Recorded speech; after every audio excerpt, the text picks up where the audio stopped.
Hello everyone, आज हम लोग डिस्कशन करने वाले हैं लॉज ऑफ मोशन के फोर्थ वीडियो की।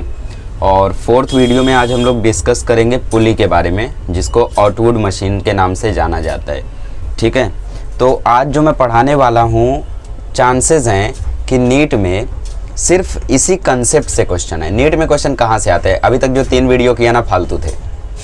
सच्ची बोल रहा हूँ, 3 वीडियो जो मैंने अभी तक बनाए फालतू थे, उससे क्वेश्चन नीट में दिखता ही नहीं। हाँ, इम्पल्स का चांस रहता है बट 20%। आज जो मैं बताने वाला हूँ, आज वीडियो जो बनाने वाला हूँ, उससे नीट में 50% या 40% चांस रहता है क्वेश्चन आने का।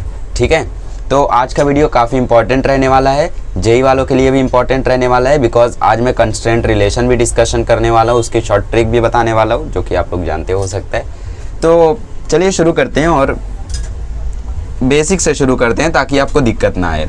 ठीक है, तो ये वीडियो और इसके बाद जो फ्रिक्शन पार्ट आएगा वो वीडियो, अगर लॉज ऑफ मोशन में कहीं से मैं गारंटीड बोलने को कोई मुझे बोले कि लॉज ऑफ मोशन से आप मुझे बता दो गारंटीड कि यहाँ से क्वेश्चन आएगा ही आएगा, चाहे वो जेई हो चाहे नीट हो, तो मैं बोलूँगा फ्रिक्शन, ये वीडियो इम्पल्स। जेई नीट में क्वेश्चन आने के 100% नहीं 90% चांसेस यहीं से रहते हैं। बाकी जो मैं इसके बाद पढ़ाऊंगा वो तो एक अलग चैप्टर आ जाएगा ना, वो तो फिर सेंटर ऑफ मास आ जाएगा, रोटेशनल मोशन का थोड़ा बेसिक आ जाएगा, वर्क पावर एनर्जी आ जाएगा। ठीक है, छोड़ो फालतू बातें, तो शुरू करते हैं हम लोग आज का वीडियो। सबसे पहले बेसिक से। हाँ, तो जैसे कि हम लोगों ने सेकंड चैप्टर में कई सारे ब्लॉक वाले क्वेश्चन किए थे।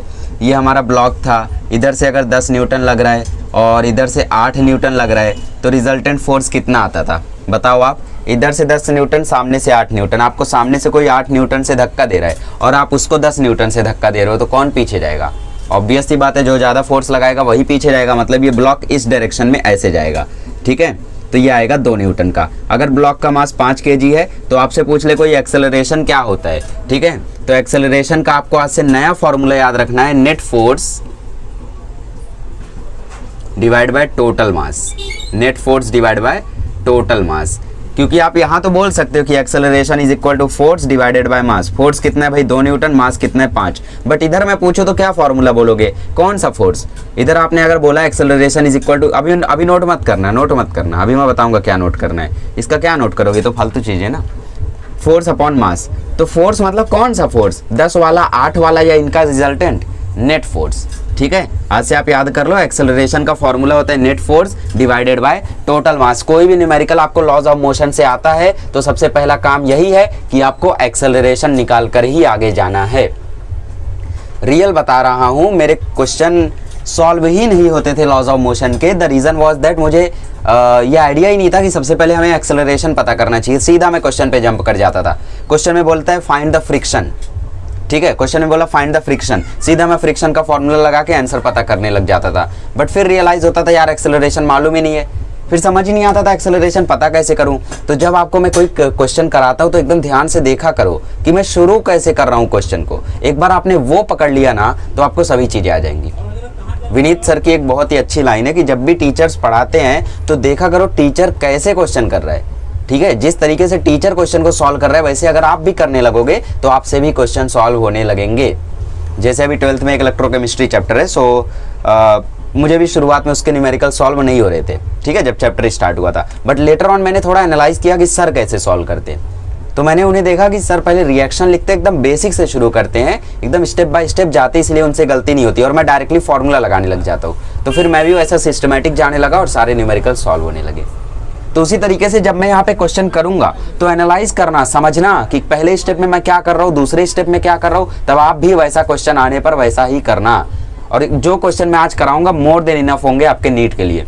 अगर क्वेश्चन आना होगा तो वही बोर्ड से आएगा, आपकी बुक से आएगा वो क्वेश्चन। भले 5 की जगह 2 kg दे देगा, फोर्स 10 की जगह 18 दे देगा, बट फॉर्मूले, कंसेप्ट सब कुछ सेम टू सेम आपकी बुक से आएंगे।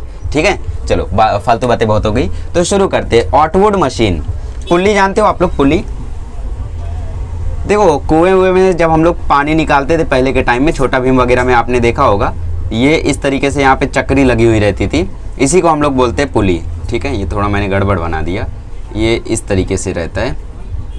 ठीक है, इस तरीके से ये कनेक्टेड रहता है और यहाँ से ऐसा, तो यहाँ पे एक स्ट्रिंग लगी हुई रहती है और यहाँ से एक स्ट्रिंग नीचे बाल्टी लेकर नीचे जाती है। तो हम लोग पुली का यूज़ क्यों करते हैं, ताकि वहाँ पे हमें बाल्टी खींचने में आसानी हो। अगर मैं पुली यहाँ से हटा दूंगा, बोले पुली गायब है, ठीक है, तो आप बाल्टी कैसे खींच पाओगे, आप ऐसे ऐसे खींचोगे, पता चला कुएं की दीवार से रस्सी कट गई, बाल्टी नीचे गई, है ना। तो इसीलिए पुली ज़रूरी है। पुली अगर नहीं है आपके पास तो कुएं से पानी निकालना बहुत बहुत बहुत बहुत डिफिकल्ट होगा, ये तो फिर कुएं में कूद जाओ, ठीक है। तो पुली का यूज़ हम लोग इसलिए करते हैं ताकि हमें थोड़ा सा एडवांटेज मिले। अभी मैकेनिकल एडवांटेज भी आज मैं आपको पढ़ाने वाला हूँ, जिससे क्वेश्चन आते हैं नीट में, मतलब सारे कंसेप्ट होंगे, टेंशन मत लो, ठीक है। तो अब इसी पुली को देखा लोगों ने और इसको फिजिक्स में जोड़ दिया, ठीक है, ठीक है। ये हमारी, हम सब लोग सपोज हम लोगों की ये सीलिंग है, यहाँ से एक पुल्ली लटक रही है। अभी मैं आपको सारी चीज़ें बताऊंगा, अभी भी कुछ नोट मत करो, सब फालतू बातें हैं, आप जानते हो। यहाँ से एक ब्लॉक है मास m का, m1 सपोज है, और यहाँ से भी एक ब्लॉक है मास m2 का सपोज, ठीक है। तो आपको क्वेश्चन इसमें क्या पूछेगा कि एक्सेलरेशन क्या होगा सिस्टम का, सिस्टम किस एक्सेलरेशन से ऊपर नीचे जाएगा, मतलब ये जो एक्सेलरेशन से ये ब्लॉक नीचे जाएगा उसी से ये ऊपर जाएगा, जो टेंशन इसमें होगी वही टेंशन इसमें होगी। तो ये सारी चीज़ें आप लोगों को समझ के रखनी होंगी, ठीक है। तो ये कुछ बेसिक चीज़ें थी जो आपको याद रखनी है। एक और चीज़ याद रख लो कि summation of all forces is equal to mass into acceleration, ठीक है। जब पार्टिकल चल रहा होगा, पार्टिकल इक्विलिब्रियम में नहीं होगा, तो सारे फोर्सेस का सम बराबर होगा मास इनटू एक्सेलरेशन के। ये समेशन क्या है, ये नेट फोर्स है। तो आपको क्वेश्चन इसमें कैसा कैसा पूछेगा, टेंशन पूछ लेगा कितना है, एक्सेलरेशन क्या है सिस्टम का, ये सबसे फेमस क्वेश्चन है, ठीक है। तो ये सारी चीज़ें आपसे पूछ सकता है, ये बात को याद रखना, ये बात को याद रखना। और एक और बात याद रखना कि जब इक्विलिब्रियम में है पार्टिकल जब चल नहीं रहा है, इक्विलिब्रियम में है, तो उसमें नेट फोर्स जो होगी वो 0 होगी। ये 3 बातें अपनी नोट्स में लिख लो, बाकी सारी चीज़ें मत लिखो, बाकी सारी चीज़ें मैं दोबारा भी लिखूंगा, तब लिख लेना, ठीक है। अगर पार्टिकल में एक्सेलरेशन है तो उसका एक्सेलरेशन होगा net force divided by total मास। अगर पार्टिकल एक्सेलरेशन में है तो उसका फोर्स क्या होगा, नेट फोर्स होगा मास इंटू एक्सेलरेशन। सारी फोर्सेज यहाँ पे लिखोगे, बराबर लिख दोगे मास इंटू एक्सेलरेशन। इक्विलिब्रियम में है तो लिखोगे नेट फोर्स बराबर 0। क्लियर, चलो आगे बढ़ते हैं। तो पुली 2 टाइप की होती है आपकी, ठीक है।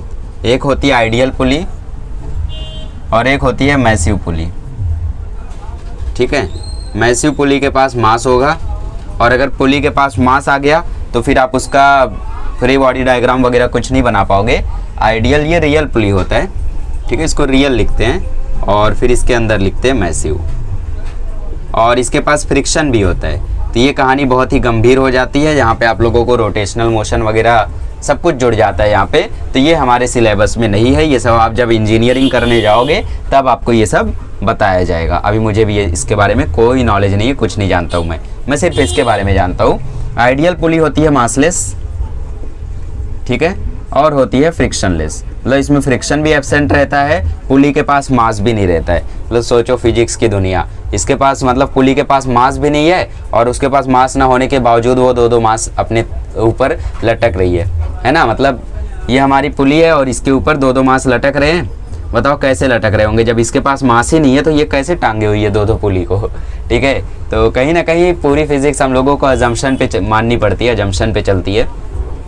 अगर आप अज्यूम नहीं करोगे तो कहानी थोड़ी गंभीर होगी, फिर भी फिजिक्स लगेगी, ठीक है। जैसे इसके वीडियोस आप सर्च कर सकते हो, आइए watched one of the video of real pulley, वहाँ पे मतलब फ्रिक्शन और इसका भी फ्री बॉडी डायग्राम, मतलब इसका जो मास होगा फिर इधर भी mg फोर्स लगेगा, है ना, फिर इधर फ्रिक्शन भी आएगा, रोलिंग फ्रिक्शन आएगा। तो ये सारी दिक्कतें बहुत ज़्यादा हो जाती है। तो इसीलिए हम पुली को मानते हैं यहाँ पे मासलेस मानते हैं और फ्रिक्शनलेस मानते हैं। आइडियल पुली के बारे में हम पूरी स्टडी करने वाले हैं। तो पुली जो होती है ना, वो हिलती डुलती नहीं है, फिक्स्ड होती है। कैसी होती है, फिक्स्ड होती है।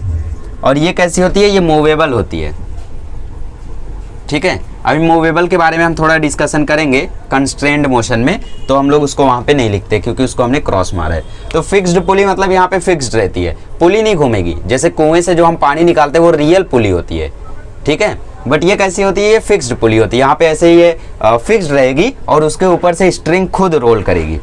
मतलब ये हमारी पुली ऐसे फिक्स्ड होगी, स्ट्रिंग खुद ऐसा रोल करेगी, ठीक है। पुली नहीं घूमेगी, पुली नहीं घूमेगी, धागा खुद ऐसा ऊपर नीचे होगा, ठीक है। धागा खुद ऊपर नीचे होगा। जैसे आप लोग इसको कैसे समझ सकते हो, सपोज आप गाड़ी में बैठे हो और टायर बहुत तेजी से रोल कर रहा है बट फिर भी वो घिसता हुआ जा रहा है, ठीक है, वैसी कंडीशन है। तो वैसा ही ये रोल नहीं करती है पुली, धागा खुद ही ऐसा ऊपर नीचे ऐसा जाते रहता है। ठीक है, तो सबसे पहले हम लोग ऑटवुड मशीन इसके इक्वेशंस को देख लेते हैं और फिर कुछ PYQs कर लेते हैं, फिर आगे बढ़ते हैं। Okay, so let's discuss Atwood machine. ठीक है, ये आपकी टेक्स्ट बुक में भी दिया हुआ है, बोर्ड वालों को के लिए भी इंपॉर्टेंट है। इसके ऊपर जो टेक्स्ट बुक में आपको न्यूमेरिकल दिए गए हैं वो आप खुद से ट्राई करना, मैं उससे काफ़ी हाई लेवल के न्यूमेरिकल यहाँ पे करा दूंगा, तो मुझे यकीन है कि आपको वो सारे न्यूमेरिकल तो आ ही जाएंगे। ठीक है, चलो आज कुछ जे एडवांस के भी क्वेश्चन करेंगे। कुछ लोग बोल रहे थे कि एडवांस के भी क्वेश्चन लो, क्वेश्चन तो ले सकता हूँ बट प्रिपरेशन थोड़ी ना करवा सकता हूँ मैं जे एडवांस की। ओके, हाँ, कंसेप्ट तो मैं फुल बताता हूँ, कंसेप्ट मैं उतने बता देता हूँ जितने आप लोगों को एडवांस डिफरेंट थोड़ी ना है, advance is as same as mains, syllabus तो सेम ही है बट क्वेश्चन का लेवल हाई होता है। ठीक है, तो आपको क्वेश्चंस को खुद से सॉल्व करना होगा। देखो सपोज हमारे पास ये पुली है, आज बहुत ही हो सकता है भारी जाए लेक्चर, हो सकता है और हो सकता है इजी भी जाए। ठीक है, मेरे कारण ज़्यादा हो गया। देखो ये हमारी पुली है, सही से बनाते हैं। पुली वगैरह मैंने कभी बनाई नहीं बोर्ड पे, बहुत बढ़िया बनाया है मैंने। ठीक है, सपोज इधर एक मास लटक रहा है M1 और इधर एक मास लटक रहा है M2। ठीक है, और हमने यहाँ पे मान लिया कि जो M2 है वो M1 से बड़ा है। ठीक है, हमने यहाँ पे अज्यूम कर लिया जो M2 है वो M1 से बड़ा है। तो अब आपको क्वेश्चन इसमें क्या पूछेगा, क्वेश्चन पूछेगा फाइंड एक्सेलरेशन एंड टेंशन। तो उसके लिए हम लोग जनरल फार्मूला बनाने वाले हैं जो आपको याद करना होगा। अरे याद क्या करना है, बहुत ईजी होता है, याद हो जाएगा। ठीक है, तो सबसे पहले इसका हम लोग फ्री बॉडी डायग्राम बनाएंगे। चलो बनाते हैं फ्री बॉडी डायग्राम। इसका कैसा होगा, सबसे पहले हम लोग M2 का फ्री बॉडी डायग्राम बनाते हैं। M2 पे देखो नीचे लगेगा M2G ग्रेविटी का फोर्स, ऊपर होगी टेंशन स्ट्रिंग में। ठीक है, और यहाँ पे भी होगा टेंशन स्ट्रिंग में बट नीचे की तरफ, ये पुली को नीचे खींचेगा। दो डायरेक्शन होती है यहाँ पे, है ना, बाकी वैल्यू तो दोनों की सेम होगी, वैल्यू सेम होगी बट दो डायरेक्शन में होगा यहाँ पे, क्योंकि एक टेंशन इसको ऊपर खींच रही है, एक टेंशन इस पुली को नीचे खींच रही है। ठीक है, इस तरीके से यहाँ पे नीचे लगेगा M1G, ऊपर लगेगा T, नीचे लगेगा T। ये कंसेप्ट हमेशा याद रखना, वन स्ट्रिंग वन टेंशन, ये कंसेप्ट हमेशा याद रखना कि एक स्ट्रिंग है तो एक ही टेंशन होगा। तो अगर ये T है तो ये भी T ही होगा, T1 T2 नहीं हो जाएगा। ठीक है, और अगर पुली मासलेस है, ये क्या होता है हम लोगों का, ये एक्सल होता है। ठीक है, जहाँ से हम लोग धागा बांध के लटकाते हैं। तो ये अगर पुली हम लोगों की मासलेस है, इफ पुली इज मासलेस, तो जो इस सीलिंग पर टेंशन आता है वो होता है 2T। सबसे ऊपर जो पुली पर टेंशन आता है वो होता है 2T।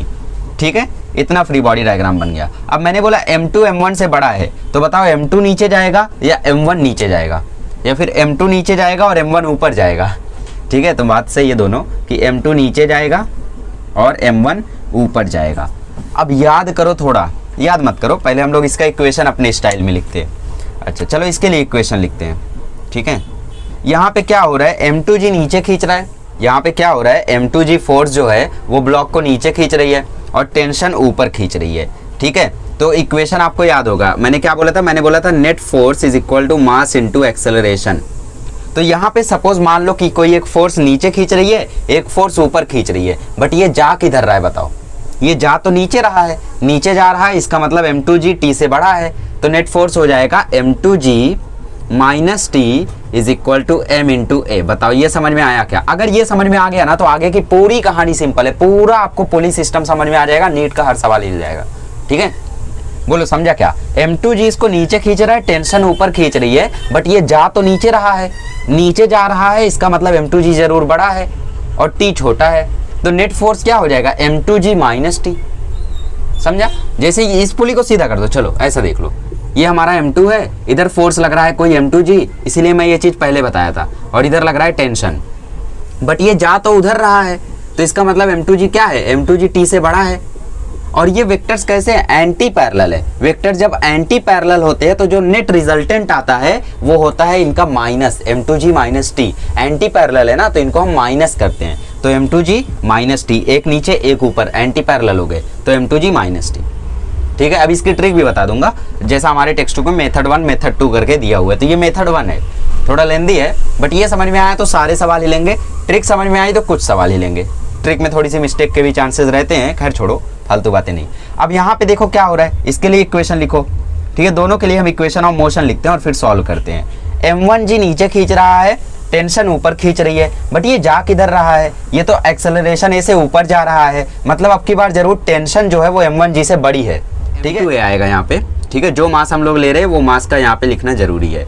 अब इसकी बात करें सेकंड सिस्टम की, सेकंड सिस्टम में m1g इसको नीचे खींच रहा है, टेंशन ऊपर खींच रही है, बट नेट फोर्स किधर है, देखो एक्सेलरेशन इसकी ऊपर है, मतलब ये ऊपर जा रहा है, ऊपर जा रहा है तो इसका मतलब जरूर टेंशन बड़ा है, क्योंकि m1g बड़ा होता तो ये नीचे खींच लेता, तो अब की बार टेंशन बड़ी है, ठीक है। तो अब की बार इक्वेशन ऐसा आएगा, T minus m1g is equal to m1a equation 2। अब आपको क्वेश्चन में बोला है टेंशन और एक्सेलरेशन पता करने, तो हम क्या करते हैं, टेंशन कैंसिल करते हैं, एक्सेलरेशन मिल जाएगा, एक्सेलरेशन की वैल्यू डालेंगे तो टेंशन मिल जाएगा, ठीक है। खैर टेंशन लेने की जरूरत आपको नहीं है।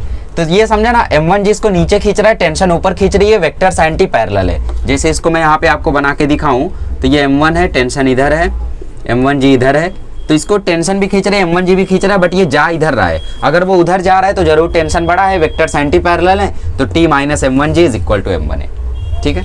अब इन इक्वेशन को ऐड कर दो, ऐड करने से क्या होगा, ये माइनस टेंशन ये प्लस टेंशन खत्म, प्लस माइनस ये आ जाएगा m2g माइनस m1g, और ये आ जाएगा m2a प्लस m1a। अब कॉमन क्या क्या दिख रहा है, देखो यहाँ से g कॉमन है, ये g था, ये g था, मैंने ये लिख दिया, g कॉमन है तो m2 माइनस m1g, और यहाँ से a कॉमन है तो m2 प्लस m1a। तो यहाँ से अगर हमें a की वैल्यू चाहिए तो m2 प्लस a1 को नीचे भेज दो, ठीक है। तो एक्सेलरेशन की वैल्यू आ जाएगी m2 minus m1g divided by m1 plus m2। बोलो किसको किसको समझाइए, नहीं समझे तो रिवाइंड कर लो, मैं थोड़ी ना बताऊंगा दोबारा। देखो हमने m1 प्लस m2 को नीचे भेज दिया, तो ये बस प्लस में था तो उल्टा सीधा लिख सकते। तो अब आपको ये इक्वेशन कर लेनी है याद, और नीट के सारे क्वेश्चन को आपको करना है सॉल्व, कराऊंगा मैं 2-3, टेंशन मत लो, ठीक है। अब ये आ गया हमारा एक्सेलरेशन।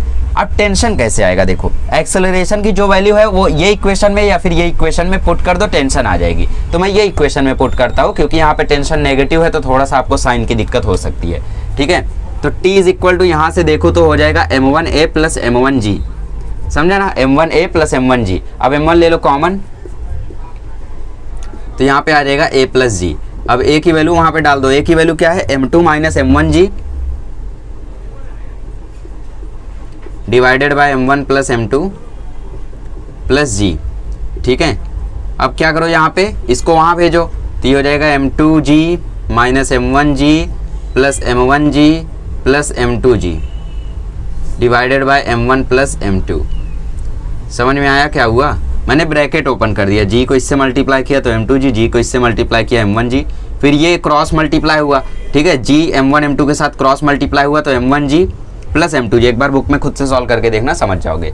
उसके बाद क्या होगा, देखो minus m1g plus m1g cancel हो जाएगा, m2g प्लस m2g हो जाएगा 2m2g, तो ये हो गया m1 into 2m2g divided by m1 plus m2, ठीक है। तो इक्वेशन देखो क्या बन गई, इक्वेशन देखो क्या बन गई, इक्वेशन बन गई T is equal to 2m1 m2g divided by m1 plus m2। अब ये इक्वेशन भी करनी है आपको याद, टेंशन का तो क्वेश्चन कम आता है बट एक्सेलरेशन के क्वेश्चन ज़्यादा आते हैं, ठीक है। तो कभी भी अब जैसे ये क्वेश्चन, ये इक्वेशन अगर आपको याद हो गई तो ये work power energy, simple harmonic motion और सेंटर ऑफ मास और मैकेनिकल प्रॉपर्टीज ऑफ सॉलिड, मतलब कई क्वेश्चन में शॉर्टकट की तरह आप इसको यूज़ कर सकते हो। वहाँ पे आपको ऐसा पुली दिया रहेगा तो आपको टेंशन पता करना पड़ सकता है वहाँ पे, तो वहाँ पे ये सारे इक्वेशंस यूज हो जाएंगे। तो ये मेथड 1 था जो थोड़ा लेंदी मेथड था, हमने इक्वेशन ऑफ मोशन लिखी, एक्सेलरेशन मिला m2 minus m1g divided by m1 plus m2, tension मिली 2m1 m2g divided by m1 plus m2। याद कर लेनी है आपको, ठीक है। डेरिवेशन नहीं समझा तो याद कर लेनी है, क्योंकि एग्जाम में आपके पास इतना टाइम नहीं है कि आप इक्वेशन लिखो सॉल्व करो।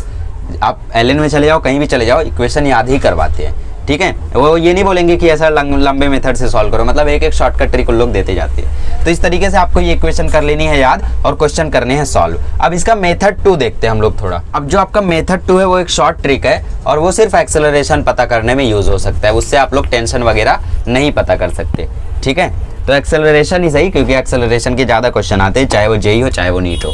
देखो मैंने बोला एक्सेलरेशन होता है net force divided by total मास। अरे कब बोल दिया, नहीं मालूम तो मतलब वीडियो स्किप किए हो, शुरू में ही बोला था ना, एक्सेलरेशन होता है net force divided by total मास। तो अभी टेंशन वेंशन सब भूल जाओ, सिर्फ m2g देखो m1g देखो।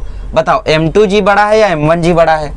अगर m2 m1 से बड़ा है और g की वैल्यू तो कांस्टेंट है, वो तो 10-10 रहेगी दोनों के लिए, तो इसका मतलब जो m2g है वो m1g से बड़ा है। m2g नीचे जा रहा है, m1g ऊपर जा रहा है, तो एक्सेलरेशन हो जाएगा m2g minus m1g divided by total मास, दोनों का मास जोड़ दो m1 प्लस m2। ये देखो सीधा सीधा एक्सेलरेशन आ गया बिना इक्वेशन बनाए, m2 minus m1g divided by m1 plus m2। सीधा सीधा इक्वेशन नहीं लगाना पड़ा आपको, सीधा सीधा आ गया आंसर। ठीक है, समझ में आया ना? ये नीचे था, ये ऊपर था, बट ये नीचे जा रहा है, ये ऊपर जा रहा है, तो मतलब वेक्टर्स एंटी पैरेलल हो गए, तो इसका मतलब m2g जो है वो m1g से बड़ा है, तो एक्सेलरेशन आएगा नेट फोर्स। नेट फोर्स कैसे निकालते हैं? वेक्टर सम से। और वेक्टर ये बोलता है कि जब पैरेलल हो फोर्सेस तो उनको जोड़ दो, एंटी पैरेलल हो तो उनको माइनस कर दो, और परपेंडिकुलर हो तो पाइथागोरस लगा दो। ठीक है, तो यहाँ पे आप लोग देख रहे हो कि m2g नीचे जा रहा है, m1g ऊपर जा रहा है, तो m2g नीचे है, m1g ऊपर है, तो इसका मतलब इन लोग एंटी पैरेलल है। एंटी पैरेलल है तो दोनों फोर्सेस को माइनस कर दो, टेंशन वगैरह सब भूल जाओ। तो एक्सेलरेशन में m2g minus m1g divided by m1 plus m2 हो गया क्वेश्चन सॉल्व। और टेंशन क्या आया था? टेंशन आया था 2m1 m2g divided by m1 plus m2। याद करके रखना है आपको, बहुत ही ज़्यादा इंपॉर्टेंट है। टेंशन नहीं तो कम से कम एक्सेलरेशन तो याद करके रखना ही है, बार बार आपको इक्वेशन ऑफ मोशन लगाने को ही नहीं बोलेगा। ठीक है, तो चलो इसके ऊपर 2-3 PYQs सॉल्व कर लेते हैं फटाफट। तो आपके सामने 3 क्वेश्चंस हैं, ये कुछ PYQs हैं आपके लिए। ठीक है, और इनको फटाफट आपको सॉल्व करना है। आपको सब में एक्सेलरेशन ही पता करना है, ये 2000 का सवाल है नीट का। Acceleration of the system, find acceleration of the system, find acceleration of the system, same to same questions हैं। तीनों क्वेश्चन आपको वही इक्वेशन से सॉल्व करना है। a is equal to m2 minus m1g divided by m1 plus m2। उसमें m2 और m1 की वैल्यू डालो और सॉल्व कर लो। ठीक है, आपको खुद से ये तीनों सॉल्व होना चाहिए, सीधा सीधा फॉर्मूला लगा के आपको सॉल्व करना है, ज़्यादा झंझट करनी नहीं है। ठीक है, देखो अभी देखोगे ना आप लोग, मैं ये क्वेश्चंस 1 मिनट में 30 सेकंड 10 सेकंड दिमाग में ही हो जाता है ये सारा क्वेश्चन। ठीक है, देखो acceleration is equal to equation क्या था? m2g, सॉरी डायरेक्टली लिखते हैं, लॉन्ग कट से नहीं जाएंगे, m2 minus m1g divided by m1 plus m2। ठीक है, तो इसमें m2 कौन है 10, m1 कौन है 5, कैसे पता चला? अरे जो बड़ा होगा वो m2, जो छोटा होगा वो m1। ठीक है, तो ये आ गया 10 माइनस 5g, क्योंकि सारे ऑप्शन में g है तो g की वैल्यू आपको नहीं रखनी है। जब बोल दे कि g इज इक्वल टू 9.8 तब रखनी है। m1 प्लस m2 मतलब 10 प्लस 5, तो एक्सेलरेशन देखो आ गया 10 माइनस 5 मतलब 3g डिवाइडेड बाय 15, तो 3 1 जा 3, 3 5 जा 15, तो एक्सेलरेशन आ गया g by 5। Option option option option, sorry yes thank you 5g divided by 15, यहाँ पे 5 आएगा ना भाई, तो 5g डिवाइडेड बाय 15, तो 5 1 जा 5 और 5 3 जा 15, तो इक्वेशन आ जाएगा एक्सेलरेशन का g बाय 3, तो ऑप्शन सी यहाँ पे करेक्ट हो जाएगा। ठीक है, यहाँ के लिए भी सेम इक्वेशन लगाओ, acceleration is equal to m2 minus m1g divided by m1 plus m2। तो m2 कौन 6, m1 कौन 4, g देखो सब में है तो g की वैल्यू नहीं रखनी है, डिवाइडेड बाय 6 प्लस 4, तो एक्सेलरेशन आ गया 2g बटा 10, 2 1 जा 2, 2 5 जा 10, तो आंसर आ गया g by 5, option B correct है। यहाँ देखो एक्सेलरेशन होता है m2 minus m1g divided by m1 plus m2। अब एक्सेलरेशन में m2 कौन है? m2 है 5, m1 कौन है 4.8, g की वैल्यू बोली है तो रख दो 9.8। यहाँ भी कोई g में नहीं दिया आंसर, ऑप्शन में अगर g हो तो आपको g की वैल्यू नहीं रखनी है। m1 प्लस m2 मतलब 5 प्लस 4.8, तो एक्सेलरेशन आ जाएगा 5 माइनस 4.8 मतलब 0.2 इंटू 9.8 डिवाइडेड बाय 5 प्लस 4.8 मतलब 9.8, 9.8 9.8 कैंसिल, एक्सेलरेशन आ गया 0.2 मीटर पर second square, option A correct है। कितने हलवा सवाल। अब आप बोलोगे ये तो IPMT 2000 में आया था, तो ये 2020 में आया था जो पिछले साल पेपर हुआ। सही में? हाँ सही में, नीट 2020 का क्वेश्चन है ये। शॉक हो गए ना, इसलिए मैंने लिखा था, मैं बोला थोड़ा सा सरप्राइज देते हैं, आदत पड़ गई है। तो AIPMT 2000 का हो या नीट 2020 का हो, क्वेश्चंस कभी पुराने नहीं होते, ओल्ड इज गोल्ड याद रखना। अभी तो जेईई में पुराने क्वेश्चंस ही काफ़ी फेमस हुए, बहुत रिपीट हो रहे हैं। ठीक है, और ये क्वेश्चन कब का है भाई? ये क्वेश्चन है AIEEE 2004 का, जेईई का क्वेश्चन है ये। ठीक है, ये क्वेश्चन तो कुछ भी नहीं है, मतलब आगे मैं अभी और भारी भारी चीज़ें बताऊंगा, एडवांस लेवल तक जाएंगे। ये क्वेश्चन तो कुछ भी नहीं है। नीट 2020 का क्वेश्चन इतना इजी, मन में हो जाएगा, ये मन में हो जाएगा आपसे, इक्वेशन याद रही तो, ठीक है। बाकी आप अगर इक्वेशन बना के करते तो यहाँ पे लिखते 10g, ऊपर लिखते टेंशन, यहाँ पे लिखते 5g, ऊपर लिखते टेंशन, इक्वेशन लिखते 10g नीचे खींच रहा है तो इक्वेशन हो जाएगा 10g माइनस टी बराबर 10a, m इंटू ए ना, तो m कितना है 10, तो a। और इधर क्या हो जाएगा, इधर टेंशन ऊपर खींच रही है, t माइनस 5g बराबर 5a, फिर टेंशन काटते ही हो जाता 15g, ये हो जाता 15a, ठीक है, ज़्यादा हो गया। अच्छा ये हो गया 5g, ये हो गया 15a, तो एक्सेलरेशन आ जाता 5g बटा 15, ठीक है। तो चाहे इक्वेशन बना के करो चाहे ऐसे करो, आंसर आपका आना ही आना है। तो सीधा फॉर्मूला लगाओ ना, क्या जरूरत है इक्वेशन लिखने की। ओके तो चलो थोड़े हाई लेवल के क्वेश्चन करते हैं, चलिए आगे बढ़ते हैं। अब एक और क्वेश्चन करते हैं। सपोज आपको ऐसा ब्लॉक दे दिया है और यहाँ से लटक रही है पुल्ली और यहाँ से भी एक लटक रहा है ब्लॉक m1 का और ये है m2 का। आपको पूछ लिया एक्सेलरेशन, ठीक है। तो वही गधा मजदूरी वाला काम, आप यहाँ पे लिखोगे m1g नीचे, टेंशन ऊपर, एक धागा एक टेंशन, मतलब यहाँ भी टेंशन वही है, यहाँ भी टेंशन वही है, यहाँ नीचे m2g और ऊपर नॉर्मल रिएक्शन, यहाँ पे नॉर्मल रिएक्शन है m2g के बराबर, ठीक है। और टेंशन इसको खींच रही है तो टेंशन की वैल्यू है यहाँ पे m2 है। ये समझ में आया क्या? फोर्स इज इक्वल टू होता है मास इंटू एक्सेलरेशन, ठीक है। फोर्स कौन सी लग रही है यहाँ पे, जो m2 को आगे खींच रही है, ये नीचे जा रहा है तो मतलब यही तो इसको खींच रहा है, बट ये धागे को खींच रहा है और धागा m2 को खींच रहा है। तो फोर्स कौन सी है, धागे वाली, tension force is equal to mass, mass क्या है m2 है, एक्सेलरेशन a है, ठीक है। तो यहाँ पे टेंशन की वैल्यू m2a है। इसके लिए इक्वेशन लिखोगे तो क्या आएगा, इसके लिए इक्वेशन m1g नीचे टेंशन ऊपर, बट फिर भी ये नीचे जा रहा है तो इसका मतलब m1g बड़ा है, तो m1g minus T is equal to m1a। यहाँ पे t की वैल्यू रख दो, t की वैल्यू रख दोगे तो ये हो जाएगा m1g minus m2a is equal to m1a। m2a को वहाँ भेज दो तो m1g is equal to m1a plus m2a, ठीक है। अब यहाँ से a ले लो कॉमन तो आया m1 प्लस m2 और यहाँ पे है m1g, तो एक्सेलरेशन आ गया m1g divided by m1 plus m2। बहुत भारी काम है, बहुत भारी काम है, भारी काम है। शॉर्ट ट्रिक भी है, बट शॉर्ट ट्रिक से क्या होगा, आपको इतना फील नहीं आएगा क्वेश्चन का। चलो शॉर्ट ट्रिक बता दो। मैंने शॉर्ट ट्रिक क्या बोला, मैंने बोला एक्सेलरेशन होता है net force divided by total मास, ठीक है। तो आप मुझे बताओ इसमें नेट फोर्स क्या है। m1g नीचे खींच रहा है, इसको m2g नीचे खींच रहा है बट नॉर्मल रिएक्शन काट दे रहा है। m2g नीचे खींच रहा है बट नॉर्मल रिएक्शन काट दे रहा है, मतलब नेट फोर्स तो सिर्फ m1g है और टोटल मास क्या है, m1 प्लस m2। एक लाइन में आंसर। बट शॉर्ट ट्रिक हर जगह काम नहीं आती है ना, दैट्स द प्रॉब्लम। तो यहाँ पे आप लोगों को जो टेंशन थी उसकी वैल्यू समझ में आई, कैसे आया। टेंशन यहाँ पे थी m2a, क्योंकि टेंशन ही एक फोर्स थी जो इसको आगे खींच रही थी, और कुछ तो था नहीं जो इसको आगे खींचे। नॉर्मल रिएक्शन खींच नहीं सकता क्योंकि ये तो m2g को काट रहा है, और वैसे भी ये तो कॉन्टैक्ट फोर्स है ना। तो t की वैल्यू यहाँ पे आई m2a, t क्या है, फोर्स है, is equal to mass into acceleration, इससे ये फॉर्मूला आया है, ठीक है। धीरे धीरे समझेगा, हो सकता है कई सारे लोग को बाउंसर जा रहा हो, कोई दिक्कत नहीं है, धीरे धीरे सब आ जाएगा। एक और क्वेश्चन ले लेते हैं। जैसे जैसे जैसे जैसे जैसे जैसे हमारे पास यहाँ पे एक ट्रायंगल, ट्रायंगल पे है एक मास m2 और यहाँ पे एंगल है थीटा। ये m2 बंधा है यहाँ पे एक पुली से और यहाँ पे है एक मास m1, यहाँ पे लगी है पुली, ठीक है।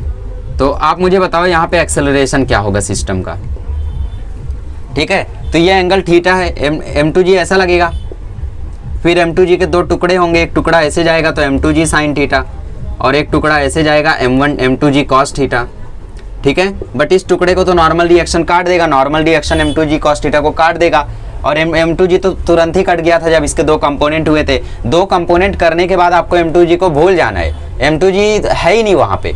क्यों? क्योंकि m2g क्या है, इन्हीं दोनों का रिजल्टेंट है m2g। आप अगर इन दोनों का वेक्टर एडिशन से रिजल्टेंट निकालोगे, पाइथागोरस थ्योरम लगाना, तो वहाँ पे sine square theta cos square theta की वैल्यू 1 हो जाएगी और रिजल्टेंट m2g ही आएगा, ठीक है। निकाल के देख लेना, फालतू काम है इसलिए मैं नहीं करूंगा। तो नॉर्मल रिएक्शन m2g को कॉस थीटा को काट दिया, तो ड्राइव कौन कर रहा है इसको, नेट फोर्स क्या है यहाँ पे, m2g साइन थीटा, ठीक है। और इस साइड देखे तो m1g नीचे खींच रहा है इसको, टेंशन ऊपर जा रही है। तो सपोज आपको बोल दिया m2 m1 से बड़ा है, ठीक है। तो इसका मतलब m2g साइन थीटा नीचे जाएगा और पुली की मदद से m1g ऊपर जाएगा, तो यहाँ पे भी एक टेंशन होगी ना। तो m2g साइन थीटा नीचे जा रहा है, टेंशन उसको रोक रही है, तो m2g sine theta minus tension बराबर आएगा m2a इक्वेशन 1। इक्वेशन 2, टेंशन ऊपर खींच रहा है, m1g नीचे खींच रहा है, बराबर आएगा m1a इक्वेशन 2। समझा, टेंशन ऊपर है और टेंशन ज़्यादा है इसीलिए तो ब्लॉक ऊपर जा रहा है, वरना ब्लॉक नीचे आता फिर अगर m1g ज़्यादा होता है ना। तो टेंशन ज़्यादा है, m1g उससे कम है, तो उससे माइनस करोगे तो नेट फोर्स हो जाएगा। ये हो गया मास इंटू एक्सेलरेशन, ये और ये खत्म, और ये आ जाएगा m2g sine theta divide minus m1g is equal to m2a plus m1a। ठीक है, g ले लो कॉमन, तो ये आ गया m2 sine theta minus m1g is equal to m2 plus ma। ठीक है, ये हो गया m2 प्लस m1 ब्रैकेट के बाहर a। एक्सेलरेशन की वैल्यू चाहिए तो इसको यहाँ भेज दो, तो ये हो गया एक्सेलरेशन की value m2 sine theta minus m1g divided by m1 plus m2। अब इसको शॉर्ट ट्रिक से कैसे करते 1 मिनट में आंसर आता। मैंने बोला एक्सेलरेशन है net force divided by total मास, तो एक्सेलरेशन यहाँ पे हो जाएगा, नेट फोर्स क्या है m2g साइन थीटा इस तरफ, m1g ऊपर की तरफ, बट m2g साइन थीटा बड़ा है। ठीक है, तो m2g sine theta minus m1g divided by total mass, total mass बोले तो m1 plus m2, same to same answer, कोई दिक्कत, सेम टू सेम आंसर है। m2g sine theta minus m1g, m2g sine theta minus m1g, अब g common ले लो, g common ले लो, वही बात हो गई, divided by m1 plus m2, सीधा आंसर। बट शॉर्ट ट्रिक का आपको यूज तभी करना है जब क्वेश्चन ईजी आए। ठीक है, कंसेप्चुअल आएगा तो फिर फंस सकते हो वहाँ पे। समझ गए ट्रिक कैसी है? ये इस तरीके से आपको फ्री बॉडी डायग्राम बना के मस्त सॉल्व करना है ऐसा, या फिर डायरेक्टली फॉर्मूला लगा के एक लाइन में आंसर लिखना है। ठीक है, चलो आगे बढ़ते हैं और थोड़े क्वेश्चन सॉल्व कर लेते हैं। चलिए तो एक और क्वेश्चन ले लेते हैं। सपोज ये हमारा फिर से ट्रायंगल है, जितने पॉसिबल क्वेश्चन है सारे मैं आज करा दूंगा। ये एंगल अल्फा है, ये एंगल बीटा है, यहाँ पे मास है m2 और यहाँ पे मास है m1, यहाँ पे लगी हुई है पुली, पुली से लगा हुआ है धागा और यहाँ से धागा निकल के भागा। ठीक है, आपको क्वेश्चन पूछा है एक्सेलरेशन, अभी एक्सेलरेशन के कर दो, फिर अभी टेंशन के भी आएंगे। ठीक है, एक और क्वेश्चन ले लो, एक और क्वेश्चन ले लो। सपोज ये हमारे पास कोई टेबल है और यहाँ पे एक मास m2 रखा हुआ है, यहाँ पे एक पुली लगी हुई है, यहाँ पे एक पुली लगी हुई है, पुली से लगा है धागा, यहाँ पे लगा है m1 और यहाँ पे लगा हुआ है m3, और आपको पूछा है find acceleration is if m3 is greater than m1। ठीक है, चलो सॉल्व करो इस क्वेश्चन को।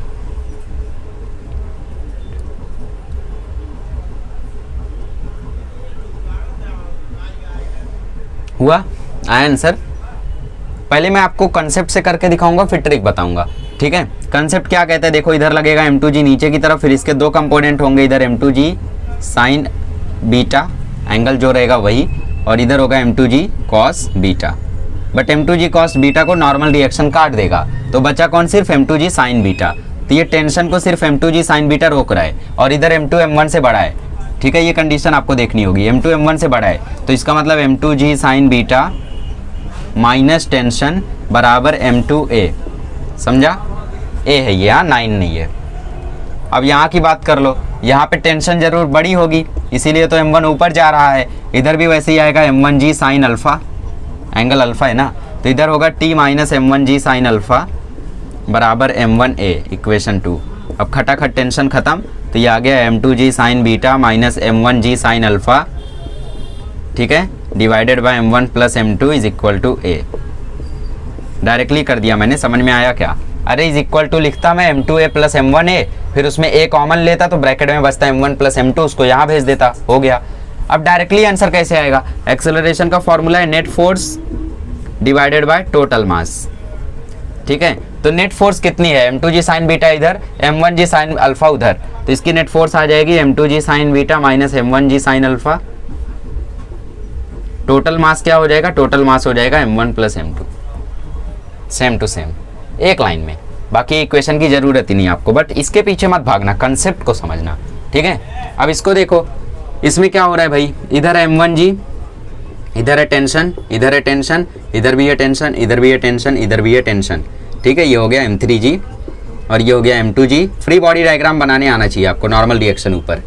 तो इधर मैं डायरेक्टली अगर लिखूँ तो क्या लिखूंगा? Acceleration is equal to net force. m2g को तो नॉर्मल रिएक्शन काट रहा है, तो उसका टेंशन मत लो। नेट फोर्स है इधर m3g, क्योंकि m3 बड़ा है, तो नेट फोर्स है m3g minus m1g divided by total mass. Total mass बोले तो m1 plus m2 plus m3। ठीक है, अब यहीं पे कुछ लोग गलती करते हैं ट्रिक से, इसीलिए सारी चीज़ें नहीं हो पाती है। क्या गलती करेंगे? m2 को भूल जाएंगे, लेकिन नीचे लिखेंगे m1 प्लस m3। नहीं, टोटल मास बोला है, मतलब ये मास भी आपको इंक्लूड करना है। ठीक है, चलो तो इसको एक कंसेप्ट से कैसे करेंगे, m3 बड़ा है तो इधर m3g नीचे टेंशन ऊपर, तो ये आ जाएगा m3g माइनस टेंशन बराबर m3a, इक्वेशन 1। इधर हो जाएगा टेंशन, देखो m2a को आगे लेकर जा रहा है तो टेंशन की वैल्यू है m2a, इक्वेशन 2। और यहाँ पे m1g नीचे टेंशन ऊपर, तो ये हो जाएगा टेंशन माइनस m1g बराबर m1a, इक्वेशन 3। ठीक है, अब 3 इक्वेशन आ गए हैं, तो आप क्या करोगे, आप यहाँ पे टेंशन की वैल्यू रख लो, दोनों जगह टेंशन की वैल्यू रख लो।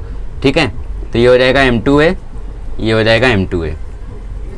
उसके बाद आप दोनों को सॉल्व कर लो। क्या करोगे आप लोग, क्या कर सकते हो, क्या कर सकते हो, देखो m2a दोनों साइड है, हाँ, तो एडिंग कर दो। हमने टेंशन की वैल्यू दोनों जगह पुट कर दी, तो अब टेंशन को गायब कर दो, थोड़ा कंफ्यूजन कर रहा है। एडिंग करोगे तो ये और ये कैंसिल हो जाएगा, बचेगा m3g माइनस m1g। ठीक है, और टेंशन इज इक्वल टू क्या था, m2a, तो इज इक्वल टू आ जाएगा m3a plus m2a plus m1a। अब सारी जगह से ये कॉमन ले लो, m1 plus m2 plus m3 को नीचे भेज दो, सेम टू सेम इक्वेशन आपको मिल जाएगी। तो चाहे शॉर्टकट याद रखो चाहे कंसेप्ट याद रखो, बट कंसेप्ट आना चाहिए। किस तरीके से आंसर फाइंड करते हैं वो आपको आना चाहिए, वरना काफ़ी डिफिकल्टी होगी आपको आगे।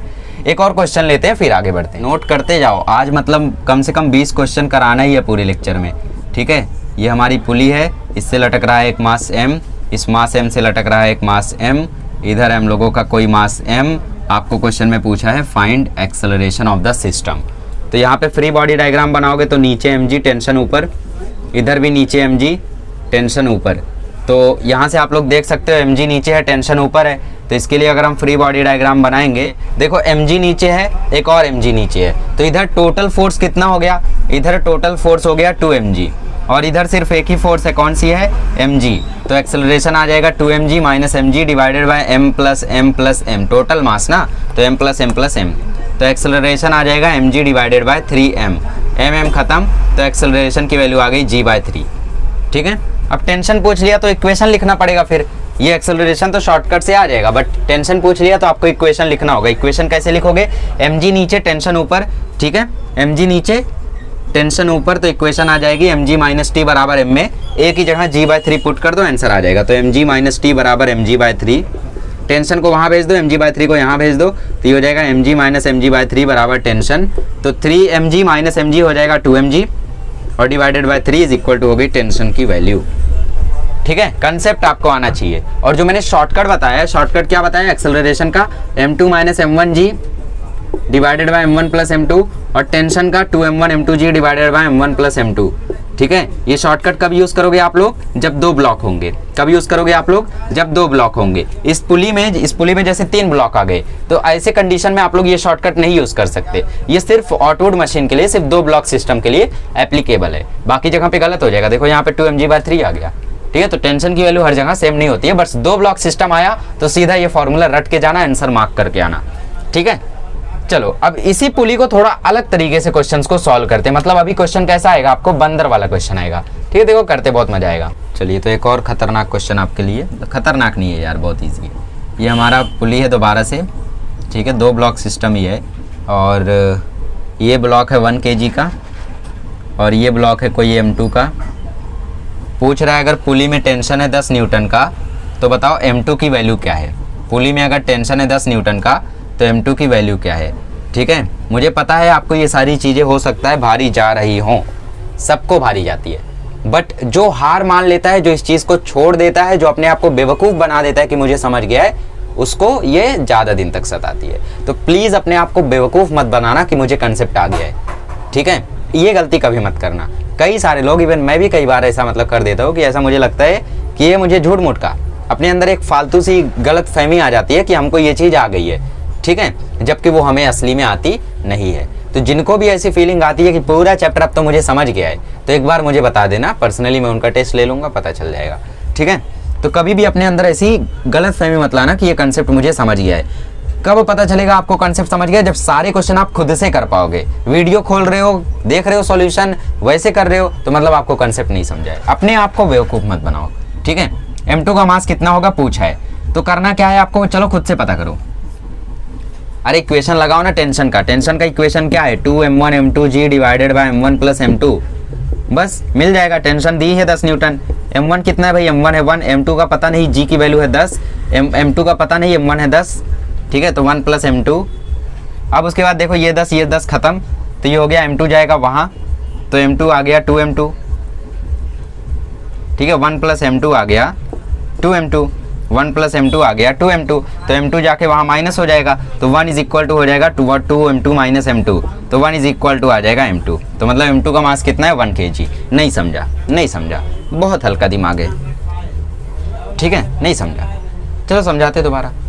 इक्वेशन लिखो ना, इक्वेशन लिख के सॉल्व करो। देखो इधर लगेगा m2g, ऊपर लगेगा टेंशन, इधर लगेगा 1g, ऊपर लगेगा टेंशन, ठीक है। मान लेते हैं हम लोग कि m2 जो है वो इससे बड़ा है, ठीक है, तो ये हो जाएगा m2g minus T is equal to m2a, और इधर टेंशन ज़्यादा है तो इधर t minus m1g is equal to m1a।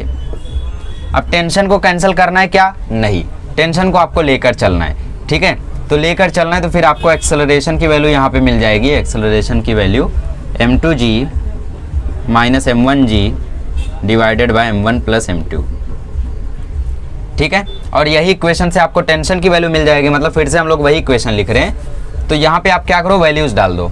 m1 की वैल्यू क्या है 1, तो ये हो गया t minus 1g is equal to 1a, ठीक है। और ये कितना हो गया 10, तो 10 माइनस g बराबर a। देखो आंसर आ गया। ट्रिक बता दो, देखो 3 मेथड से इसको हम लोग सॉल्व करेंगे, 3 मेथड से। पब्लिक बोल रही खुद ही सॉल्व कर देते, देखो 3 मेथड से सॉल्व करेंगे। पहला मेथड सादा सरल method, t is equal to 2m1 m2g divided by m1 plus m2। Tension की वैल्यू यहाँ पे 10 है, m1 हम लोगों का 1 है, m2 का हमें पता नहीं, g की वैल्यू 10 है, m1 हमारा 1 है, m2 की वैल्यू हमें पता नहीं। तो ये 1 प्लस m2 इससे क्रॉस मल्टीप्लाई होगा, तो 10 1 plus m2 is equal to 2m2 into 10। अब ये 1 प्लस m2 के साथ इसको ओपन कर दो, तो 10 plus 10m2 is equal to 20m2।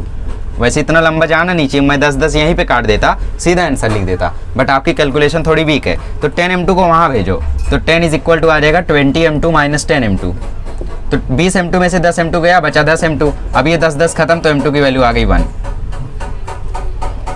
एक और मेथड है, देखो m1g नीचे, टेंशन ऊपर, तो ये आ जाएगा t माइनस, इसका इक्वेशन लिखो, हाँ इसका इक्वेशन आएगा t minus m1g is equal to m1a। Tension कितना 10, m1 कितना 1, g की वैल्यू 10, m1 कितना 1, a की वैल्यू a।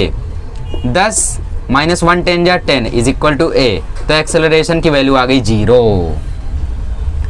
कभी भी अगर एक्सेलरेशन 0 है तो इसका मतलब वहीं पर समझ जाना कि दोनों का मास सेम है।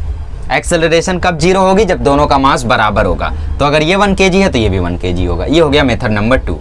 ये वैसे मेथड नंबर 1 था, इजी समझने में, तो ये हो गया मेथड नंबर 2। तो मेथड नंबर 1 में हम लोगों ने नॉर्मली t निकाला, t का इक्वेशन लिख के जो हमें रट्टा मारा था उससे हमें m2 मिल गया। मेथड नंबर 2 में हमने इसका इक्वेशन लिखा तो पता चला एक्सेलरेशन 0 आ रहा है, और एक्सेलरेशन तभी 0 होता है जब दोनों का मास सेम होता है। मेथड नंबर 3 मेथड नंबर 1 जैसा है। मेथड नंबर 3 में आपको क्या करना है, 2m1 m2g divided by m1 plus m2। आपको इसमें m1 की वैल्यू डालनी है, ठीक है, जो भी आपको ऑप्शन में दिया हुआ हो। जैसे सपोज ऑप्शन ए है 1, ऑप्शन बी है 1.5, ऑप्शन सी है 2, ऑप्शन डी है 3।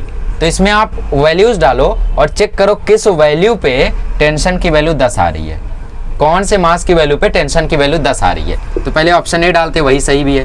तो 2 इंटू 1 इंटू 1, ऑप्शन m1 तो ऑलरेडी 1 दिया है, m2 1 है, इंटू 10 डिवाइडेड बाय 1 प्लस 1, तो ये हो गया 20 डिवाइडेड बाय 2। देखो टेंशन की वैल्यू आ गई 10।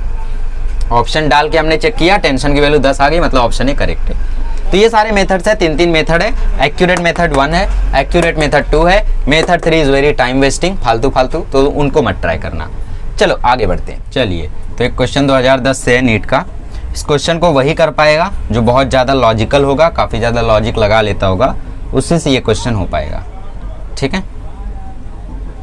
मतलब आज का वीडियो हो सकता है 1.5 घंटे तक जाए, क्योंकि आज हम लोगों को अभी कंस्ट्रेंट मोशन भी डिस्कस करना है, और फिर उसके बाद मैकेनिकल एडवांटेज, छोटा सा टॉपिक है बट फिर भी डिस्कस करेंगे, ठीक है, बिकॉज नीट में क्वेश्चन आते हैं उससे। तो यहाँ पे क्वेश्चन बोला है, अगर एक अपवर्ड फोर्स एफ लगाई गई ब्लॉक मास m पे, ठीक है, और ये कांस्टेंट स्पीड v से ऊपर जा रहा है, तो नेट फोर्स कितना होगा m2 पे। तो जो यहाँ पे बहुत ही कम लॉजिक लगाने वाले स्टूडेंट होंगे, उन लोग इक्वेशन ऑफ मोशन लिखने लगे होंगे। बट एक चीज़ देखो, इसमें बोल रहा है constant speed. Constant speed, constant speed मतलब वेलोसिटी है कांस्टेंट, और वेलोसिटी कांस्टेंट है तो एक्सेलरेशन है जीरो। एक्सेलरेशन जीरो होता है मतलब वो है इक्विलिब्रियम में, तो नेट फोर्स भी होगा जीरो। और नेट फोर्स हुआ जीरो तो चाहे वो नेट फोर्स m2 पे हो, m1 पे हो, m3 पे हो, सब पे आएगी जीरो। शॉक जरूरी है शॉक, वरना कई सारे लोग मिसकंसेप्शन बना के रखते हैं। एक और क्वेश्चन लेते हैं, अब थोड़ा बंदर बंदर खेलते हैं। यहाँ पे हम लोगों का स्ट्रिंग है, रस्सी है, और इस पे चढ़ा है एक बंदर, ठीक है, इस पे चढ़ा है एक बंदर, और बंदर का जो मास है वो है 20 kg। और क्या दिया है क्वेश्चन में, और रोप तब तक नहीं ब्रेक होगी जब तक इस पे 25 किलो से ज़्यादा मास ना आए, ठीक है। Rope will not break until the mass passes the value of 25 kg, value of 25 kg, ठीक है। तो कितना मैक्सिमम एक्सेलरेशन से ये बंदर इसके ऊपर चढ़ सकता है, ये नीट का क्वेश्चन है 2009 का, 2008 का, ठीक है, कंफर्म नहीं है बट फिर भी 2008 या 9 का है। Find maximum acceleration with which monkey can climb, ठीक है, with which monkey can climb. चलिए क्वेश्चन होना चाहिए आपसे सॉल्व। अब यहाँ पे क्वेश्चन में पूछा है कि स्ट्रिंग तब तक नहीं टूटेगी जब तक 25 kg का मास ना है। तो आप लोग सोच रहे होंगे इसका मास तो 20 kg का ही है, नहीं।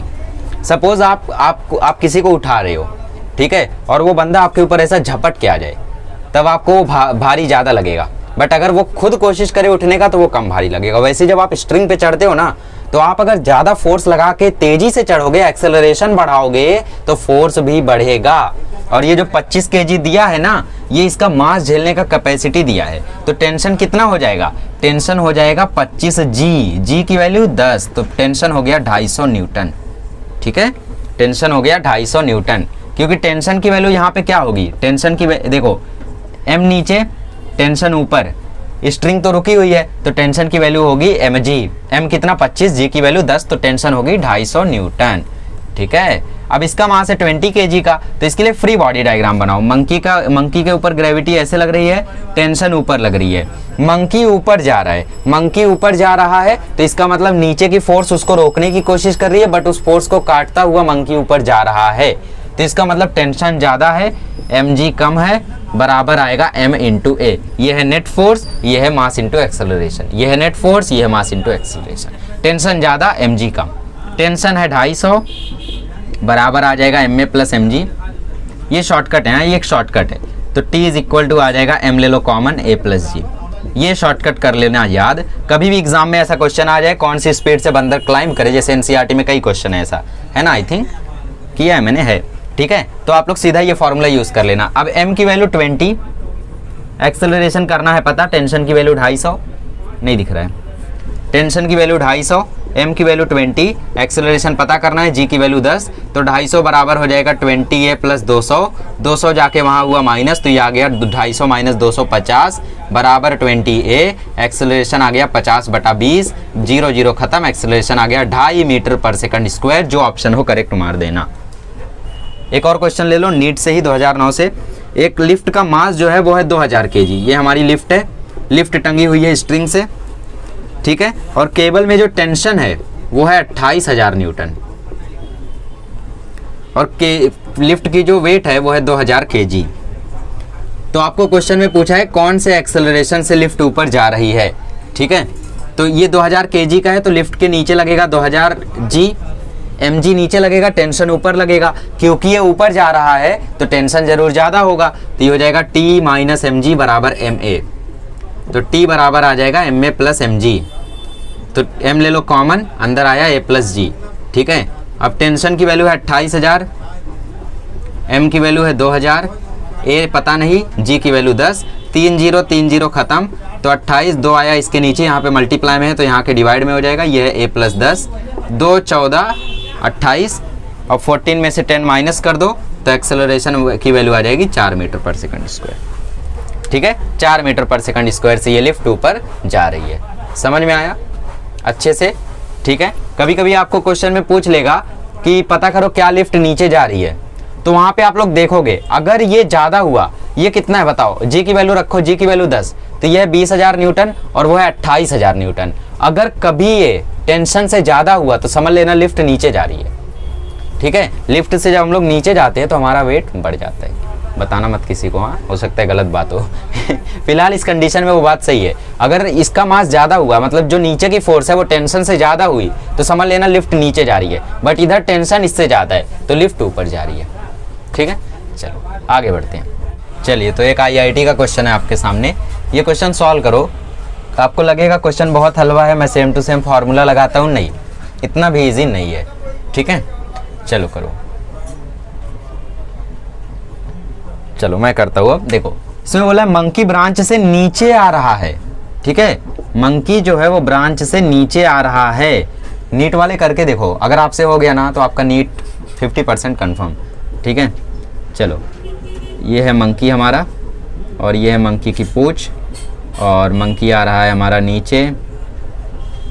ठीक है, बहुत सुंदर मंकी है, माफ़ करना। मंकी नीचे आ रहा है आपकी। चलिए, तो यहाँ पे इसके वेट का 75% बोला है, मैंने मास लिख दिया था, सॉरी फॉर दैट। तो टेंशन आ जाएगा 75% ऑफ वेट। सपोज मंकी का मास है m, तो इसका वेट होगा mg। ठीक है, तो टेंशन आ गया 75/100 ऑफ mg, तो टेंशन आ गया 3/4 mg। अब ये मंकी नीचे आ रहा है, नीचे आ रहा है तो मतलब mg टेंशन से बड़ा है, वरना मंकी फिर ऊपर जाता है ना। FBD अगर बनाओगे तो mg नीचे है, टेंशन ऊपर है, और ये हमारा मंकी है, नीचे आ रहा है तो मतलब mg बड़ा है टेंशन से, तो mg माइनस टी बराबर m में। t की वैल्यू हमें पता है 3/4 mg is equal to m में। ठीक है, अब ये क्रॉस मल्टीप्लाई कर लो आप लोग, 4mg माइनस 3mg हो जाएगा mg/4 बराबर ma। mm खत्म, तो एक्सेलरेशन की वैल्यू आ जाएगी g/4। g/4 मैंने ऑप्शन में डाला नहीं, ऐसा क्यों? ऐसा क्यों? ऑप्शन में था क्या g/4? अरे था भाई। g/4, हाँ, ये g/7 नहीं g/4 था, तो ऑप्शन डी यहाँ पे करेक्ट हो जाएगा। कितना इजी क्वेश्चन आया देखो एडवांस में, लेकिन 1993 की बात है, अब ऐसे क्वेश्चन कहाँ दिखेंगे। चलिए, तो एक और क्वेश्चन लेते हैं एडवांस लेवल का, और ये आई थिंक IIT में आया भी हुआ है, आई एम नॉट श्योर। ठीक है, श्योर रहने के बाद ही मैं बोलता हूँ कि IIT में आया था। ये हमारा बंदर है और ये हमारी पुली है। ठीक है, यहाँ पे ये पुली लटकी हुई है और यहाँ पे मास है 30 डिग्री और मंकी का मास है 5 kg, टेंशन है 40 न्यूटन। ये क्वेश्चन SC वर्मा में भी है, तो मैं चाहता हूँ SC वर्मा का क्वेश्चन आप ये वाला खुद से करना, सॉल्व एग्जाम्पल में है। ठीक है, आपको पता करना है मंकी का एक्सेलरेशन, और ऑप्शन है 2, 4, 6, 8, इवन नंबर में ऑप्शन है, पता करो। एक और इसके बाद एडवांस लेवल का क्वेश्चन लेंगे, उसके बाद फिर से हम लोग नीट जेई के क्वेश्चन को सॉल्व करेंगे, फिर फाइनली हमारा ये टॉपिक खत्म होगा। ठीक है, फिर हम लोग कंस्ट्रेंट मोशन सीखेंगे, फिर मैकेनिकल एडवांटेज, फिर ये लेक्चर खत्म होगा। आई थिंक बोरिंग तो नहीं जा रहा होगा, है ना। चलो देखो, तो यहाँ पे आप लोगों को दिमाग में आया होगा कि मंकी ऊपर चढ़ रहा है तो इसका मतलब टेंशन ज़्यादा है, तो लिख देते हैं T माइनस mg बराबर m में। टेंशन है 40, m है यहाँ पे 5, g की वैल्यू 10, m है 5, a की वैल्यू पता करनी है, तो ये आ गया -10 बराबर 5a, तो a की वैल्यू -2, ऑप्शन ए करेक्ट है। आया होगा आपके दिमाग में, but this is not accurate method. ठीक है, क्यों? क्यों भाई, क्यों? क्योंकि ये आपकी बार इंक्लाइन पे है। ठीक है, इंक्लाइंड पे है ये, तो इंक्लाइंड पे तो क्या करेंगे हम लोग इसको रिजॉल्व करेंगे। ये भी 30 डिग्री होगा, अल्टरनेट एंगल, ये 30 तो ये भी 30, तो इस साइड की जो टेंशन होगी वो होगी T cos 30, और जो नीचे टेंशन होगी वो होगी T sin 30। तो आपको ये टेंशन को कंसीडर करना है। ठीक है, ये टेंशन तो इंक्लाइंड पे था, ये टेंशन आप कंसीडर नहीं करोगे, इसके 2 कंपोनेंट करोगे ऐसा क्वेश्चन आने पर, इसलिए तो ये जे एडवांस लेवल का है। आप लोग सोच रहे होंगे कि जे एडवांस में इतना कैसे आसान। ठीक है, तो T sin 30 आप इसको कंसीडर करेंगे। तो अब इक्वेशन लिखो, क्या आएगा, T sin 30 ऊपर जा रहा है या नीचे आ रहा है बंदर? No option given, leave it, अभी पता चल जाएगा। ठीक है, अगर आंसर माइनस में आया तो बंदर नीचे जा रहा है, अगर ऑप्शन प्लस में आया तो बंदर ऊपर जा रहा है। ठीक है, तो T sin 30 माइनस mg बराबर m में। T मतलब sin 30 होता है 1/2, तो T/2, m कितना है 5, g की वैल्यू 10, और ये हो गया 5a टी की वैल्यू क्या होगी 40/2 - 50 बराबर 5a। 40/2 हो जाएगा 20 - 50 बराबर 5a। ठीक है, तो -30 बराबर 5a। एक्सेलरेशन आ जाएगा 5 6 जा 30। तो एक्सेलरेशन आया ऑप्शन सी। नीट वाले लोग ऑप्शन ए मार के बैठे रहे होंगे, बट एडवांस लेवल का क्वेश्चन है तो ऐसा ही आएगा आपको। ठीक है, 6 मीटर पर सेकंड स्क्वायर करेक्ट आंसर होगा, और इसका मतलब ये नीचे जा रहा था। ठीक है, तो आपको जो क्वेश्चन आएंगे, मतलब एससी वर्मा में भी जो ऐसा क्वेश्चन है उसमें बस बंदर की जगह आदमी कर दिया हुआ है। ठीक है, चलो कुछ और क्वेश्चन करते हैं। अब एक लास्ट हम लोग आईआईटी लेवल का क्वेश्चन लेते हैं, उसके बाद हम लोग दोबारा से 2 और पीवाईक्यू लेंगे, एक जेई का एक नीट का, वो भी इंपॉर्टेंट है। उसके बाद हम लोग टॉपिक चेंज करेंगे। ठीक है, आई नो आप पक गए हो, आज दिमाग ख़राब हो गया है। हाँ, दिमाग ख़राब होगा, कुछ भारी भारी चैप्टर सभी आएंगे। एक बंदा है आपकी बार ट्रॉली पर है, क्या ज़रूरत थी इसको ट्रॉली पर जाने की, है ना। ट्रॉली लेके देखो 15 डिग्री इंक्लाइंड पर चढ़ा है, फोर्स लगेगी। अभी देखो बंदे ने यहाँ पे बांध रखी है स्ट्रिंग। ठीक है, बंदे ने बांध रखी है स्ट्रिंग, और यहाँ पे लगी है पुली, यहाँ पे भी लगी है पुली। ठीक है, और यहाँ पर लगा है एक धागा, और चोर निकल के भागा। क्वेश्चन में बोल रहा है अगर स्ट्रिंग में टेंशन है 250 न्यूटन। ठीक है, क्वेश्चन में बोल रहा है अगर स्ट्रिंग में टेंशन है 250 न्यूटन, और बंदे और ट्रॉली का मास मिला के जो टोटल मास है वो है 100 kg। तो तुम बताओ एक्सेलरेशन क्या होगा ट्रॉली का। आपके ऑप्शंस हैं 2.4, 4.9, 9.8, 6.9 मीटर पर सेकंड स्क्वायर, मीटर पर सेकंड स्क्वायर, मीटर पर सेकंड स्क्वायर। ये क्वेश्चन जिसने कर दिया ना, समझ लो उसका दिमाग एकदम बहुत शार्प है। ठीक है, ये क्वेश्चन जिसने कर दिया उसका दिमाग आईआईटी वाला है। बहुत हार्ड था ये क्वेश्चन, काफ़ी झेलना पड़ा था मुझे। देखो, सबसे पहले हम फ्री बॉडी डायग्राम बनाते हैं। इसका नीचे लगेगा mg, बट क्योंकि ये इंक्लाइंड पर है तो इसके 2 कंपोनेंट होंगे, एक होगा mg cos 15 और दूसरा होगा mg sin 15। तो इस ट्रॉली को नीचे कौन गिराएगा, mg cos 15 तो नॉर्मल रिएक्शन से कट जाएगा, तो mg sin 15 इस ट्रॉली को नीचे गिराएगा, बट बंदा आगे टेंशन मतलब फोर्स भी लगा रहा है, तो एक टेंशन इधर, एक टेंशन इधर, एक टेंशन इधर। अब यहाँ 2 टेंशन है, यहाँ एक टेंशन है, तो यहाँ 3 टेंशन आ जाएगी, 3t। ये एक टेंशन, ये दूसरी टेंशन, ये तीसरी टेंशन, तो 3 टेंशन हुई ना यहाँ पे, तो इधर आ जाएगा 3t। अब 3t इसको आगे लेकर जा रहा है और mg sin 15 इसको पीछे लेकर आ रहा है, तो एक्सेलरेशन होता है net force divided by total mass. Net force divided by total मास। तो नेट फोर्स क्या आ जाएगा, टेंशन इसको आगे लेकर जा रहा है और ट्रॉली आगे भी जा रही है, तो 3t जरूर बड़ा है mg sin 15 से। ठीक है, टोटल मास तो 100 दिया ही हुआ है, हमने इसको पूरा एक सिस्टम मान लिया है, इस पूरे को हमने एक सिस्टम मान लिया हुआ है। ठीक है, तो m में आप 100 ही पुट करोगे। t की वैल्यू देखो 250 माइनस m को 100, g की वैल्यू 10, sin 15 की वैल्यू दी रहती थी 0.26। ठीक है, और नीचे आया 100, तो 250 3 जो हो जाएगा 750, 750 माइनस 26 करते हैं। देखो 750 माइनस 1000 इंटू 0.26 डिवाइडेड बाय 100, तो ये आ जाएगा 750 माइनस 260 डिवाइडेड बाय 100, तो ये आ जाएगा 490 डिवाइडेड बाय 100, तो ये आ जाएगा 4.9 मीटर पर सेकंड स्क्वायर। ऑप्शन बी हो जाएगा करेक्ट। एक फॉर्मूले का काम है, लेकिन फिर भी कितना लॉजिक है, इसलिए तो जेई लेवल का क्वेश्चन है, एडवांस लेवल का। चलो अब आगे बढ़ते हैं। चलिए, तो इस क्वेश्चन को जो सॉल्व कर लेगा समझ लो उसका नीट पक्का। ठीक है, बिकॉज नीट में मतलब यही क्वेश्चन मुझे सबसे ज़्यादा थोड़ा तरंगी लगा। ये क्वेश्चन करो तब तक मैं एक जेई का भी क्वेश्चन लिखता हूँ, जेई 2002 का क्वेश्चन। ठीक है, मेंस का है, एडवांस का नहीं है। यहाँ पे हम लोगों का सिस्टम है, इसको सॉल्व करो। हाँ, और 3 मासेज हैं, सेम टू सेम इसका ही जैसा है क्वेश्चन, बस थोड़ा सा अलग है। ठीक है, आगे है एक फोर्स, ये है C, ये है B, ये है A।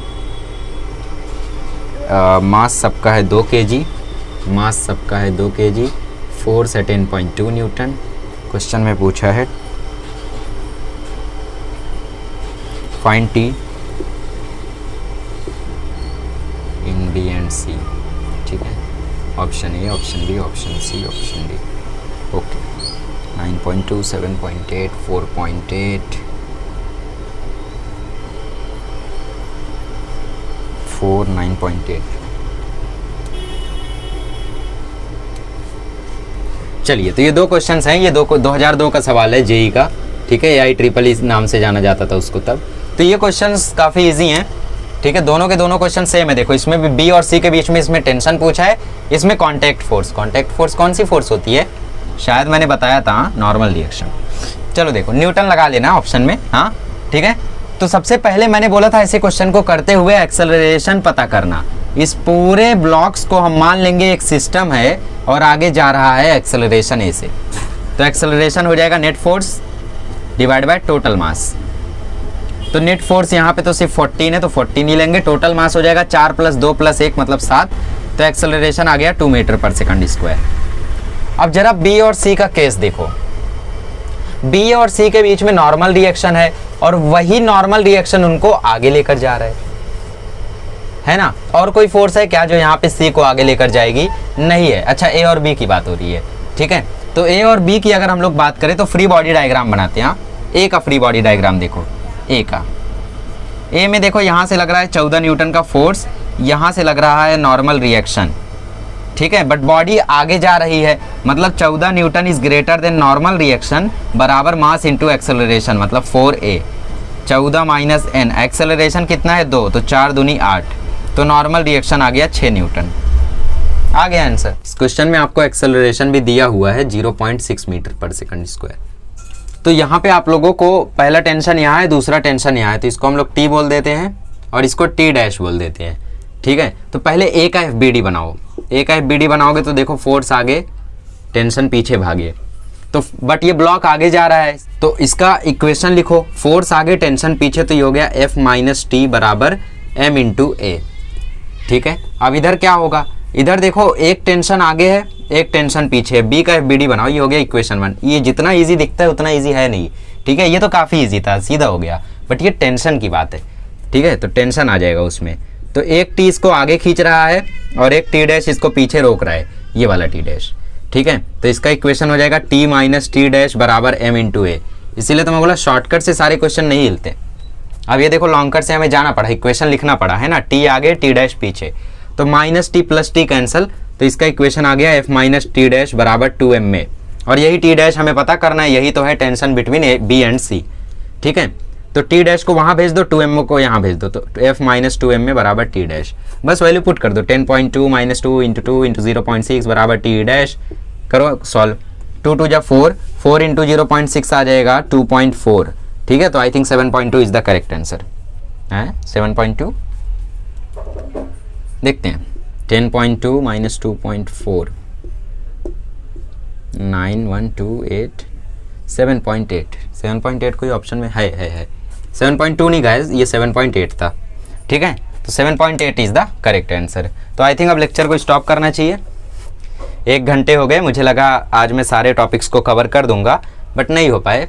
सो अगले लेक्चर में हम लोग क्या करते हैं, अगले लेक्चर में हम लोग स्प्रिंग फोर्स के साथ कंस्ट्रेंट मोशन और उसके साथ मैकेनिकल एडवांटेज एक साथ में सबको ले लेते हैं, ठीक है। और ये हम लोगों का एक सेपरेट लेक्चर हो गया। तो ये हमारे न्यूमेरिकल्स थे न्यूटन के सेकंड लॉ के ऊपर। आई थिंक मैंने 15-20 न्यूमेरिकल तो आपको करा ही दिए होंगे, ठीक है। तो अब इनको अच्छे से रिवाइज करो, अच्छे से दोबारा से वीडियो देखो, दोबारा से सबको पढ़ो, क्योंकि 2 बार जब तक नहीं देखोगे वीडियो तब तक ये कंसेप्ट क्लियर नहीं होने वाला है। इसके बाद सारे क्वेश्चन जो मैंने कराए हैं उनको खुद से सॉल्व करने की कोशिश करो। आपके मॉड्यूल में हजारों क्वेश्चन होंगे, 100-200 क्वेश्चन होंगे, ठीक है, तो उनको भी सॉल्व करो और SC वर्मा निकाल के जरूर सॉल्व करो, उसमें इससे बढ़िया क्वेश्चन दिए हुए, ठीक है। चलिए मिलते हैं अगले लेक्चर में। अगले लेक्चर में सीखेंगे कंस्ट्रेंट मोशन, स्प्रिंग फोर्स के न्यूमेरिकल और मैकेनिकल एडवांटेज। फिर उसके बाद हम लोगों का लॉज ऑफ मोशन का लास्ट लेक्चर होगा, वही होगा हम लोगों का लास्ट लेक्चर। और फिर हम लोग शुरू करेंगे फ्रिक्शन, ठीक है। फ्रिक्शन को लगेंगे 3 लेक्चर, उसके बाद सेंटर ऑफ मास जिसको लगेंगे 6-7 लेक्चर, फिर वर्क पावर एनर्जी जिसको लगेंगे 6-7 लेक्चर। चलिए, थैंक यू सो मच।